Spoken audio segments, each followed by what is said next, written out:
Hello students, today we are going to start the second chapter of history, that is early humans.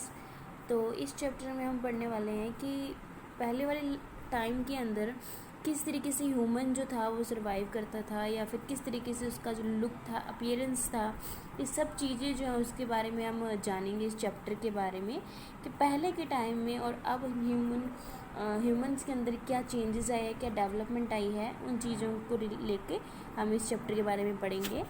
So let's start. According to the scientists, life being on the Earth some 350 million years ago. Subsequently, human being developed in stages over millions of years till they reached the most advanced stage of the development. तो according to scientist के according जो हमारी जो अर्थ है वो कुछ करीबन 3500 सालों मिलियन सालों पहले जो उनमें आया था, जिसके ऊपर क्या था, जो हमारी ह्यूमन स्टेज जो है वो एक एडवांस स्टेज मानी गई है डेवलपमेंट के तौर के ऊपर, कि हमारी धरती के ऊपर पहले इंसान आए. The modern human represents the most advanced stage in the process of development called evolution. तो अब ये जो ह्यूमन आया है हमारी अर्थ के ऊपर, जैसे कि हम कुछ टाइम पहले, बहुत सालों पहले जो ह्यूमन था अर्थ के ऊपर आया, और अब तक उनके बीच में क्या डेवलपमेंट हुई है, किस तरीके से उनका विकास हुआ है या किसी भी फील्ड के अंदर, उसको हम बोलते हैं एवोल्यूशन. उसको हम बोलेंगे evolution. Modern humans probably evolved between the 2 lakh and 1 lakh year ago.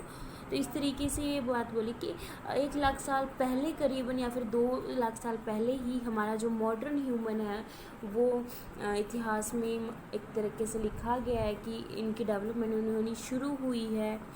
In the initial stage of development, humans walked like apes. Gradually, they learned to stand on their feet with a straight posture. विकास की बात आई है human के अंदर कि किस तरीके से उसने अपने आप को विकसित किया, अपना विकास किया अपने चलने में, खाने में, पीने में. तो यहाँ पे स्टार्टिंग हुई है उनके चलने से.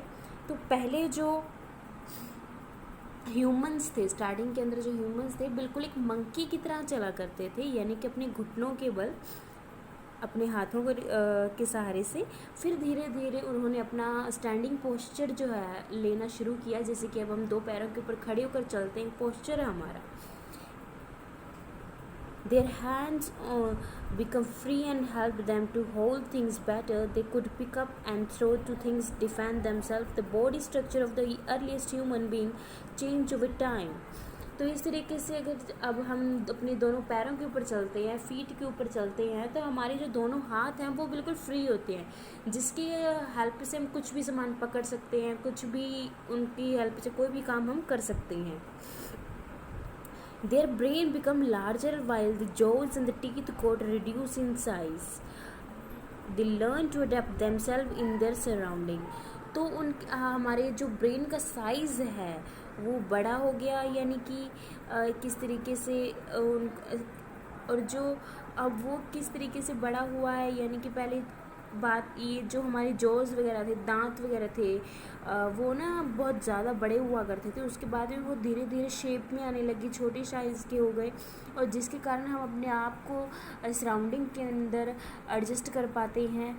इन this process they learn to use stones to kill the prey and for crushing nuts and so on. फिर उन्होंने धीरे धीरे ये जो स्टोन का यूज़ सीखा कि स्टोन की हेल्प से वो किसी को भी मार सकते हैं, लाइक वो हंटिंग करते थे या फिर कुछ इस तरीके से स्टोन्स की हेल्प से भी कुछ भी क्रश करना हो. They realised that sharp edges of broken stone were very useful for cutting wood and speaking animals. तो उन्होंने ये जाना कि जो स्टोन है बहुत ही शार्प होता है, जो कि कटिंग के तौर पर भी यूज़ किया जा सकता है. Further they learned to use stone for making tools and weapons according to their needs. फिर धीरे धीरे जो आदि मानव थे, जो पहले के टाइम पे जो ह्यूमंस हुआ करते थे, उनको आदि मानव बोला जाता था. तो उन्होंने उन स्टोन्स की हेल्प से धीरे धीरे कुछ टूल्स वगैरह जो उनको ज़रूरतमंद जो चीज़ें हैं वो बनाना उन्होंने शुरू कर दिया, हथियार बनाने शुरू कर दिए उनसे। तो फिर आती है हमारी स्टोन एज, जिसमें पत्थर का किस तरीके से उन्होंने यूज़ में लाया, स्टोन को यूज़ किया।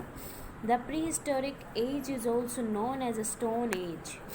हमारा जो पहले का इतिहास रहा है उसको स्टोन एज भी बोला जाता है, because stone were used on a large scale. क्योंकि उस टाइम पे जो स्टोन का जो यूज़ था बहुत ही ज़्यादा हुआ करता था, यानी कि उनको टूल्स में, उनको वेपन्स में, हर एक काम के अंदर उनका यूज़ लिया जाता था। It divides into 4 periods.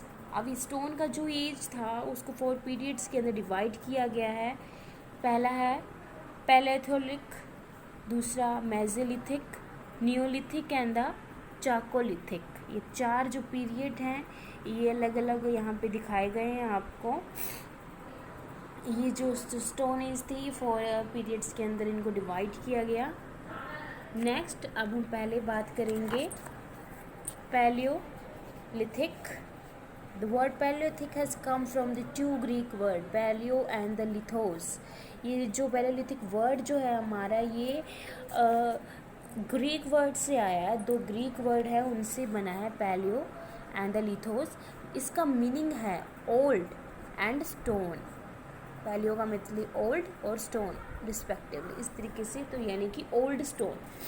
The name itself shows the importance of the tools and implements। This period started around 2 million years ago and ended in the 12,000 years ago। तो ये जो स्टार्टिंग का जो पीरियड था Palaeolithic, ये जो old stone as माना जाता है, क्योंकि इसके अंदर हमें स्टोन की जो एक इंसान को जो स्टोन की वैल्यू पता लगी, उस तरीके से किस तरीके से उसको यूज़ करना है ये उसको पता लगा। तो ये जो था करीबन 2 मिलियन ईयर्स को पहले जो इसका शुरू हुआ था एज, और ख़त्म हुआ है ये करीबन 12,000 साल पहले ही ख़त्म हुआ है इसका जो एज है। A certain environmental changes started taking a place about 12,000 years ago। This marked the beginning of the Mesolithic age। तो जिस तरीके से ये जो पैलियोलिथिक एज था वो ख़त्म हुआ, और उसी के साथ में जो सेकंड पीरियड था मेसोलिथिक एज वो शुरू हुआ। मेसियो का मतलब है मिडिल, मेसियो का मतलब है मिडल, ये भी ग्रीक वर्ड से लिया गया है। This period marked as a phase of transition between the palaeolithic and the neolithic age. तो ये नियोलिथिक और पैलियोलिथिक के बीच में आता है, यानी कि मिडिल के में आता है, इसलिए इसको मेसोलिथिक कहा जाता है, क्योंकि ये मिडिल में आता है, ये मिडिल एज था स्टोन का। It is followed by the Neolithic and the Chalcolithic age, which were 4 more advanced proceeding age and technology and methods of tool making, as well different aspects of life। We shall read about them into the next chapter।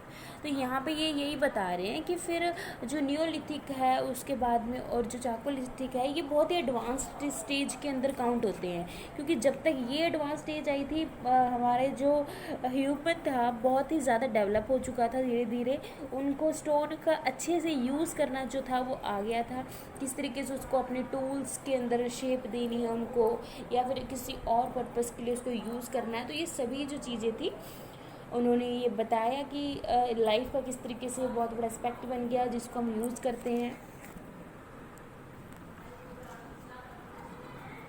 Next palaeolithic age. Palaeolithic age is also known as the old stone age. अब यहाँ पे हम इनको थोड़ा brief में पढ़ेंगे। This was the worst period has been divided in the story into 2 lower middle and upper palaeolithic age. तो ये सबसे ज़्यादा बड़ा एज रहा है, ये पीरियड था सबसे लॉन्ग रहा है। तो इसको 3 पार्ट्स में डिवाइड किया गया है यहाँ पे, lower middle and upper age में।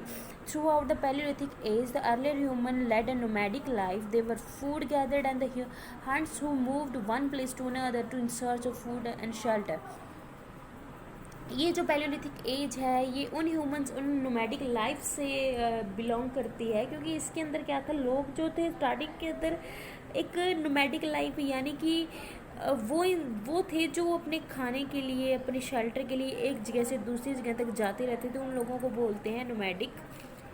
They are raw meat with the wild fruits and vegetables during the winter seasons. They use animal skin, bark of trees and leaves to keep themselves warm. तो ये सर्दियों में क्या किया करते थे, अपने आप को बचाने के लिए एनिमल्स की जो स्किन हुआ करती थी उसको ओढ़ लिया करते थे, पहन लिया करते थे, या फिर जो छाल होती है पेड़ों की, जो छाल जो बाक होती है उसको यूज़ किया करते थे अपने आप को गर्म रखने के लिए. The earliest tool were made in the Paleolithic age. At the first stage, pieces of stone were used as tool. Later, different types of the crude stone tools to meet different needs were made. तो ये यहाँ पे आप देख सकते हो start इसी युग के अंदर, यानी कि इसी पैलियोलिथिक एज के अंदर जो स्टोन का जो डिस्कवरी हुआ था कि किस तरीके से हम स्टोन को यूज़ कर सकते हैं. उसको सबसे पहले जो स्टोन को एज अ टूल जो यूज़ किया गया था इसी एज के अंदर यूज़ किया गया था. A flint tire of stone was widely used to make tools and weapons as it could be easily shaped into different forms. और फिर ही उसके बाद में जो स्टोन को जो यूज़ किया गया उसको बाद में फिर अलग अलग शेप्स के अंदर उनको बनाया गया, अलग अलग फॉर्म्स उसको दी गई ताकि उसको अच्छे से यूज़ किया जा सके.